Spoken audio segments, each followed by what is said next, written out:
E a justiça do Brasil é a mais cara do mundo. Tem um levantamento que foi feito pelo Tesouro Nacional que mostra que o país gasta mais com o judiciário do que com a polícia, com os bombeiros, o sistema carcerário juntos. A Camila Yunes preparou uma reportagem. Em 2022, 1,6% do produto interno bruto do Brasil serviu para custear gastos com tribunais de justiça. O número é 4 vezes a média internacional, que é de 0,4% do PIB, e envolve débitos com magistrados, servidores e Ministério Público. De acordo com o levantamento do Tesouro Nacional, o maior gasto é dos tribunais estaduais, com mais de 92 bilhões de reais, seguido dos tribunais federais, com 63 bilhões e 800 milhões de reais.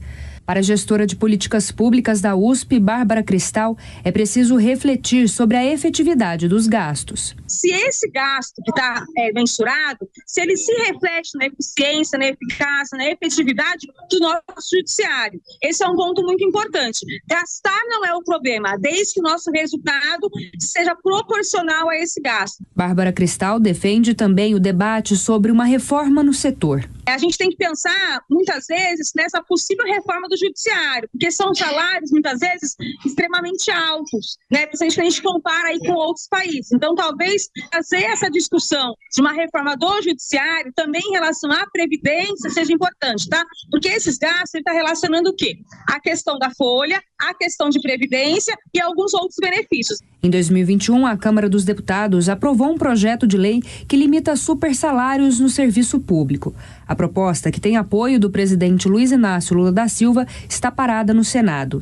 O levantamento do Tesouro traz ainda outros indicadores e mostra que o Brasil gasta aproximadamente 3% do produto interno bruto com segurança e ordem pública, número que é maior do que a média de países como França e Alemanha, que gastam cerca de 1,6% do PIB.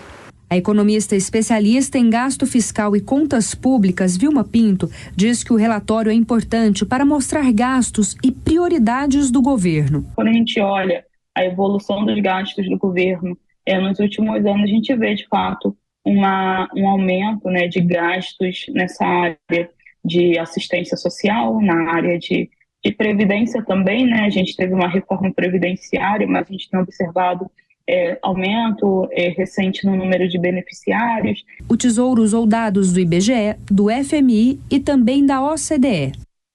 Queria falar com o Adriano Cerqueira sobre esse tema. Ô Cerqueira, a gente está falando aí de um valor em torno de 160 bilhões de reais. E aí nessa semana eu ouvi um comentário muito interessante que foi...